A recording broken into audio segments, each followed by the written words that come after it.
a step which the appellant now tells the court was not in line with his briefs. But the Supreme Court said that the appellant had not shown enough reasons to make it uphold that assertion, describing the whole appeal as a gross abuse of the court process. When you brief a lawyer, when the lawyer says this is the decision, you have a bad case, then you have a bad case, then you stand by it. I think that's the message the Supreme Court is trying to pass across. Their lordships have delivered their judgment. We are bound by their judgment. Some Delta State officials have this to say of the decision. It is sad that we should be in court from the end of one election to the beginning of another election. We thank God for our leader. He recognized that this was a ploy to try and distract. You can see that the people turned out en masse to show their support for good governance. It is always difficult, if ever possible, to satisfy all parties in any litigation. However, the standard of law expects that there should be an end to litigation. From the Supreme Court, Femi Okewo, NTA News. The Inspector General of Police, Mohammed Dairu Abubakar, has deployed finance officers with requisite background to all police commands and formations nationwide as pay officers to enhance the integrated payroll and personnel information system, IPPIS, in the police. Bonaventure Wodo has the report.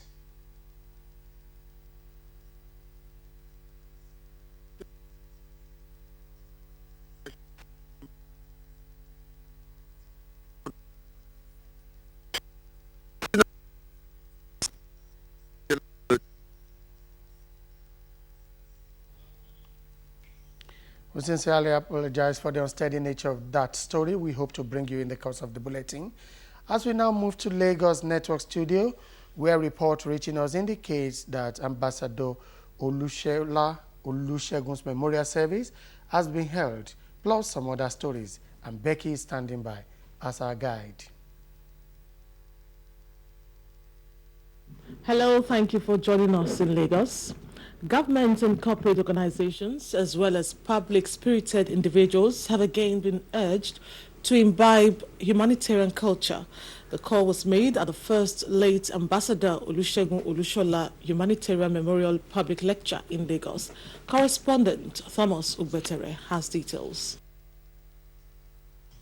The chairman of the occasion, Governor Theodore Oji of Abia State, who was represented by the secretary to the Abia State government, Professor Ungba, stressed the need to enshrine humanitarianism into the curriculum of Nigerian schools at all levels. Must begin as a mark of honor to the late icon, Ambassador Olusegun Olushola, begin to reenact these cherished values in our African culture. Others who spoke at the event said part of the federal, state, and local government fund should be set aside for genuine non-governmental organizations to encourage humanitarianism. As a matter of fact, he decided just before he passed on to establish and work with another organization, the Humanitarian Institute, because through the African Refugee Foundation and the Humanitarian Institute, we can jointly put together projects and programs that can increase the living conditions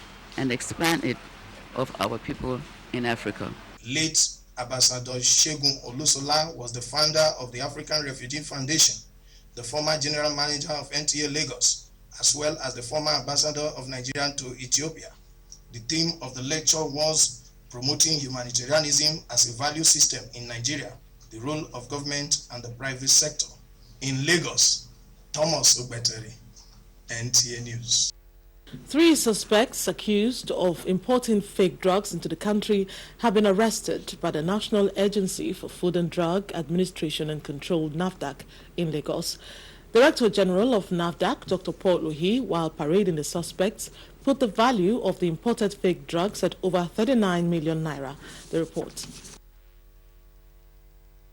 Director General of the National Agency for Food and Drug Administration and Control, NAFDAC, Paul Oyi, identified Mr. Unwachuku Odinaka, Mr. Okwemadu, and Mr. Ikechukwu Valentin as the persons that have been dealing in fake drugs in the country. Odinaka was arrested for importation of counterfeit Postinor 2 tablets. These people may not even have the technology to manufacture the real drug. They just bring the package material that looks genuine. But what is inside, you cannot tell what is inside. We have not verified it. This, Paul Ohi said, the product, a contraceptive pill, when faked, will lead to unwanted pregnancies, damage the womb, and adversely affect the hormonal balance of the body. The hardboard packaging materials are valued at 2.5 million naira. And the packaging indicates that the product is manufactured in Mexico, but they actually originated from China. Okwimadu was arrested for importation of packaging material for counterfeiting of faraway perfume, while Ikechukwu Valentin, who is the managing director of Fluxvic Queen Helen Company, was arrested for counterfeiting of cosmetic products. We are checking for these products. We definitely, when we intercept things like this, it also gives us an indication that we should go and look more into the market, and we will be searching the market for these fake products. Two of the suspects, Odinaka and Madu, were arrested at the Muritala Mohammed International Airport. 220 youths have benefited from the education support of Senator Remi Tinubu during her 7th town hall meeting held at the Lagos City Hall.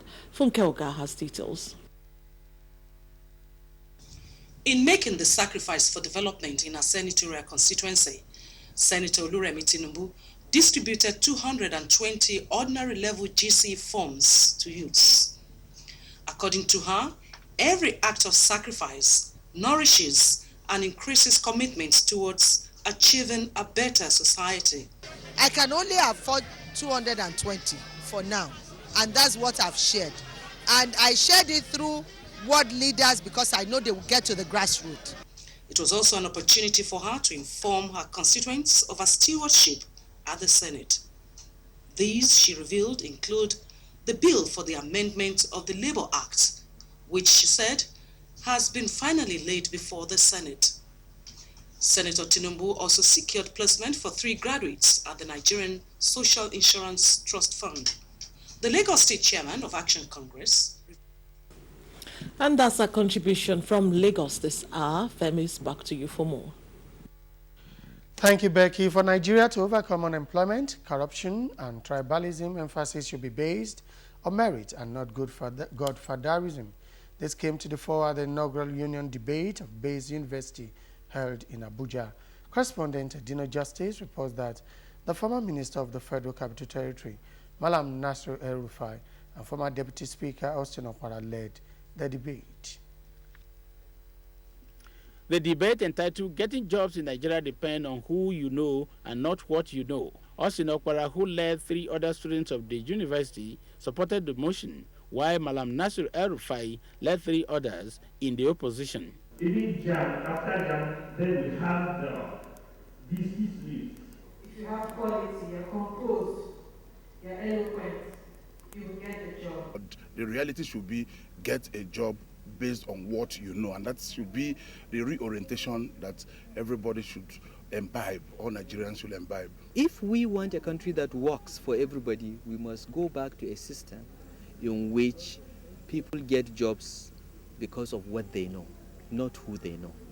Mr. Olujimi Adekohansi, who represented the Minister of Labour and Productivity, urged students and graduates, in addition to academics, to take up technical and vocational training so as to be job givers and not job seekers. Senator Dati Baba Ahmed, the pro-chancellor of the university, says the debate is to sharpen the students' analytical skills. We want our graduates to be more than worth their weight in gold by the time they graduate from Bayes. In Abuja, Edina Justice, NTA News. Report just reaching us now indicates that unknown gunmen have attacked a Igala community in Zamfara State, which led to the loss of lives and why many were injured. Correspondent Anna Sanyanka has the details. The gunmen invaded Kizari community, which is few kilometers from the headquarters of Safe local government area of Zamfara State. Investigation by NTA News shows that for the first 1 month, the suspected gunmen have served a notice of the attack to both the district head and the organized vigilante of the area. Some eyewitnesses confirmed to NTA News that the suspected gunmen, numbering up to 150, carrying sophisticated weapons, launched the attack, shooting sporadically, killing a total of 58 people, including a woman and 2 children. The district head of Kizari, Malam Lawal Ibrahim, alongside the community imam, his deputy, and the leader of the organized vigilante in the neighboring Njivga village, who came for rescue mission, alongside 6 others, were identified and slaughtered by the suspected gunmen. Some inhabitants of the town who attributed the successes of the government to lack of sufficient security personnel, especially police, and sophisticated weapons for the vigilante group, said the situation wouldn't have been as bad as it was if the organized vigilante possessed the much needed weapons to respond to the attack. Zamfara State Police Commissioner Akila Usman Gwadi, who arrived at the village in company of the State Commander of Nigerian Army and the Director of State Security Service, described the attack as inhuman. Investigation has commenced immediately. You can see I have a lot of police officers here. Some of them will remain here. Zamfara State Governor Abdul Aziz Yari Abubakar, represented by the Commissioner for Water Resources Engineer Abdullahi Abdul Karim Safi, sympathized with the people of the community and assured them of the future safety of their life and property. As at the time of filing this report, some of the residents of the community, including women and children, have already fled the community in fear of another attack. In Gusau, Anasani Anka NTA News. Meanwhile, President Goodluck Jonathan has condoled with the people of Mozart community in Zamfara State over the recent attack launched by some hoodlums in the area. The president, who was represented by the Inspector General of Police, Mohammed Abubakar, pledged that adequate security measures will now be put in place to restore normalcy in the area. Anna Sanyanka again has the details. The Inspector General of Police, Mohammed Abubakar, in company of Minister of State for Works, Ambassador Bashir Yuguda, had visited the recently invaded Kizara community in Zamfara and condoled with the people of the state on behalf of President Goodluck Ebele Jonathan and federal government of Nigeria. The IGP was in the village to see things for himself and described the attack as unfortunate and assured the affected residents of the federal government resolve to ensuring their future safety. While addressing newsmen shortly after his assessment visit, Inspector General of Police Mohammed Abubakar said the Nigerian police force, in collaboration with other security agencies, will employ all measures possible to ensure a lasting solution to the security problem encountered by the people of the state.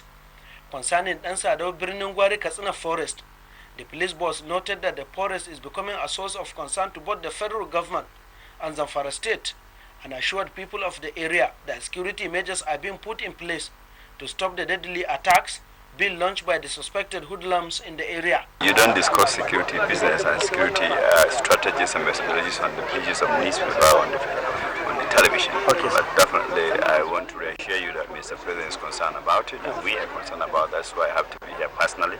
He said part of the interim measures taken by the police authority to douse tension among the people of the area is the immediate order issued for the redeployment of armed mobile police officers to continue with the security patrol along the forest, and assured people of the state that the perpetrators of the attack will soon be fished out. Also speaking, the Minister of State for Works, Ambassador Bashir Yuguda, who was among the presidential entourage, condoled with the family of the victims and assured them of President Goodluck Jonathan's commitment in supporting the state government to ensure that the sustainable peace enjoyed by the people of the state is maintained. Ambassador Yuguda noted that with the fresh attack in the part of the state, the security operatives, especially police, will renew commitment, like the IGP pointed, in preventing the repeat of the ugly incident. We are here to commiserate with the good people of the Kazari and the good people of Zamfara State. Mr. President has sent me and the Inspector General of Police to come here and condole the people. We have sent Mr. President condolences. We came here with the Inspector General of Police. Adequate security measures will be improved in the area. Though a majority of the residents have fled the community since the attack was launched, few among them return in the daytime to receive people who are visiting the community for condolence and leave for the neighboring community in the evening. In Gusau, Anasani Anka, NTA News. Away from security matters now, the People's Democratic Party Special National Convention Planning Committee has held its inaugural meeting in Abuja. Chairman of the committee and former Minister of Information, Professor Jerry Ghana, says the committee is prepared for the task ahead. The report. The chairman of the PDP National Convention Planning Committee, Professor Jerry Ghana, who read the terms of reference to members, said elections will be by ballot post will be declared open, while Independent National Electoral Commission is to be informed in line with the 21 days notice for the election. We also want to make sure there is a very credible system of elections so that when we conduct the elections are so excellently conducted. You have stakeholders, members of the party that think more of this country. They believe strongly in this country over and above their personal interests. If there are any strong reason for us to change a particular candidate, that will happen. So the party is very much intact and very, very strong. Delegates that participated in the 2012 PDP National Convention are also expected to reconvene and elect the officers of the party. He says the party expects nothing short of a hitch-free convention devoid of rancor. In another development, the North-South New Nigeria Forum has commended the PDP leadership for resolving its problem amicably. The chairman of the forum, Dauda Brima, extolled the National Assembly members and also the 23 PDP governors for their unflinching support to Bamanga Tukur leadership. Bamanga Tukur has done very well, and we want to congratulate him and to thank the president for standing behind him. In Abuja, the Federal Ministry of Works has embraced institutional reforms in the sector that will not only stimulate private sector financing of road infrastructure, but also ensure sustainability in the delivery of good roads infrastructure. These were the views of the Minister of Works, Mike Onolimeme, at a public lecture organized by the Association of Professional Women Engineers of Nigeria.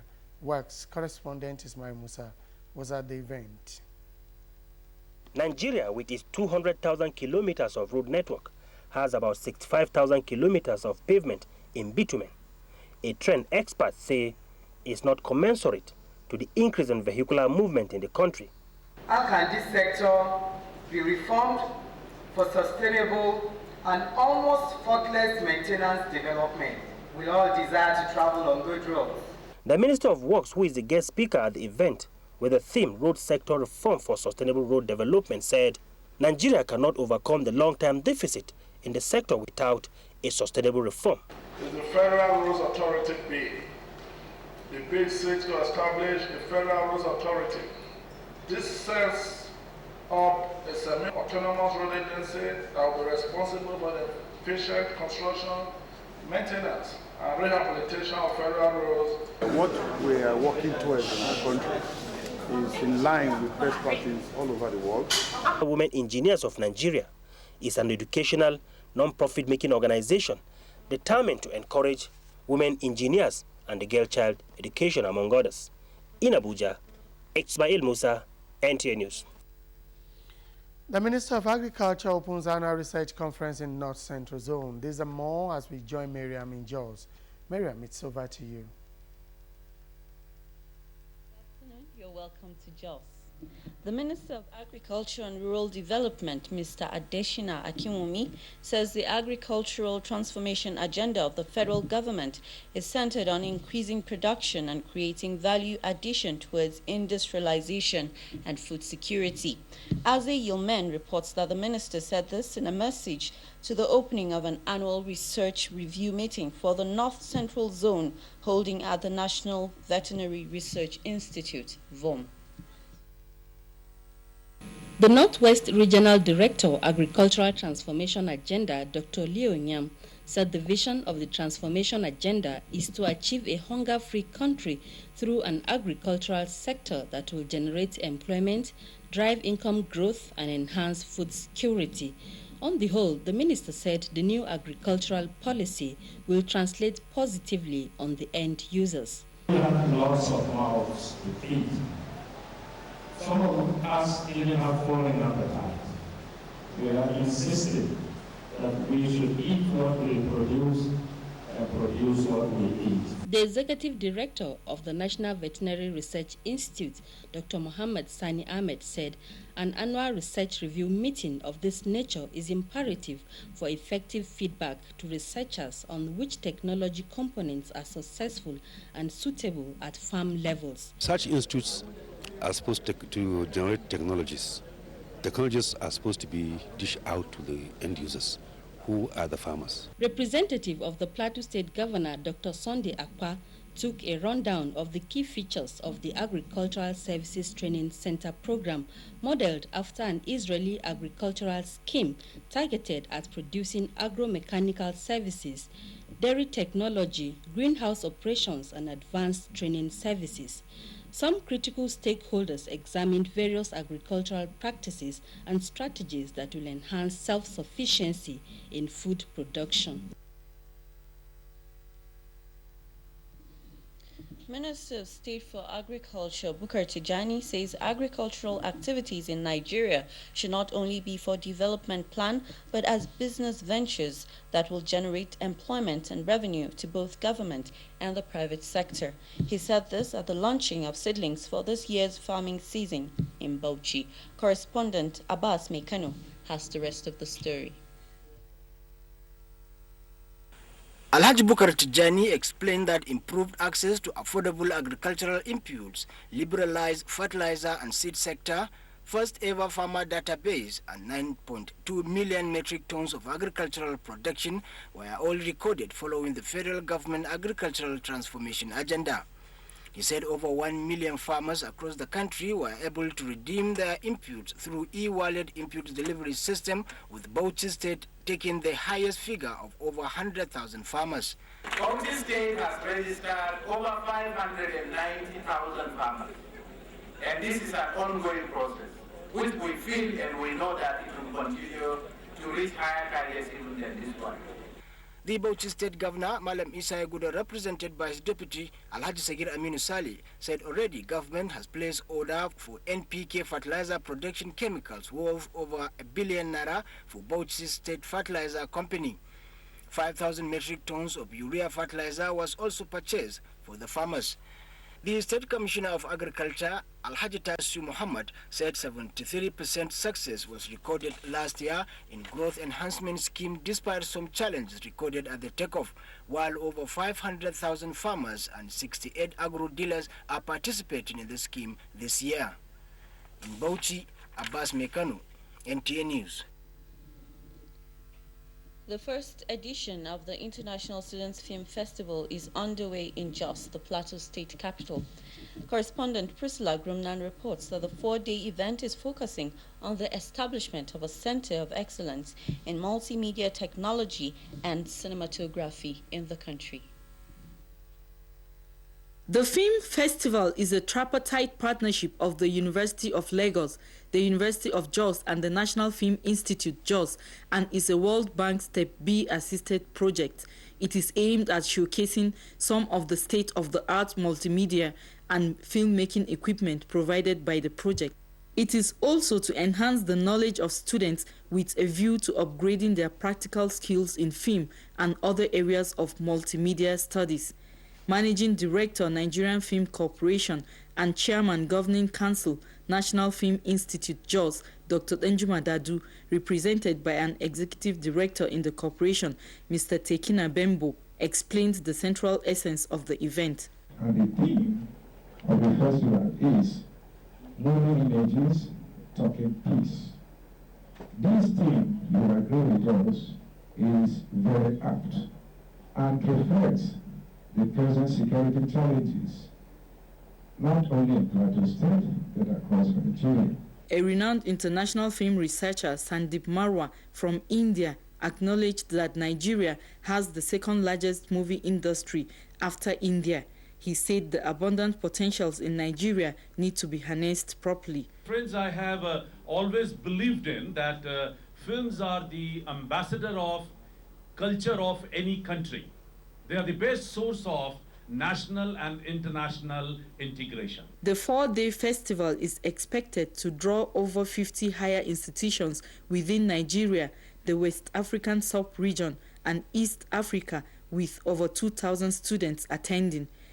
The Vice-Chancellor of the University of Jos, Professor Howard Mafuai, was represented by the Deputy Vice-Chancellor, Academics, Professor Ben Ugu. In Jos, Priscilla Grumnan, NTA News. An outbreak of measles has so far claimed 36 lives and infected over 4,000 people in some parts of the northern states of the country.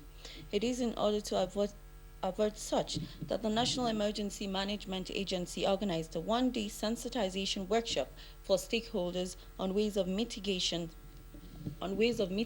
such disasters. Paul Dama reports. The workshop, which is on cerebrospinal meningitis, measles, cholera, and Lassa fever, is for teachers, district heads, and health workers. It aims at ensuring effective disaster management by building the capacity of participants to enable them evolve strategies, policies, and programs to reduce loss of lives and property, particularly during the rainy season. The North Central Coordinator of NEMA, Malam Muhammad Abdul Salam, said there is the need for all hands to be on deck to ensure effective disaster management. Waste disposal system is very, very poor. So people are vulnerable to all sorts of diseases. That informed NEMA's decision to organize this workshop where we bring in experts from the health sector to enlighten us and the general public on what we need to do. In a paper titled Control of Epidemics and National Priority, a resource person, Dr. Joseph Kumba, attributed the outbreak of epidemics to illiteracy, ignorance, poor state of personal and environmental hygiene, and absence of effective surveillance and reporting system, among others. We advise mothers to take their children under 5 to those health facilities to ensure that they are immunized against measles, against other contagious diseases, and against polio.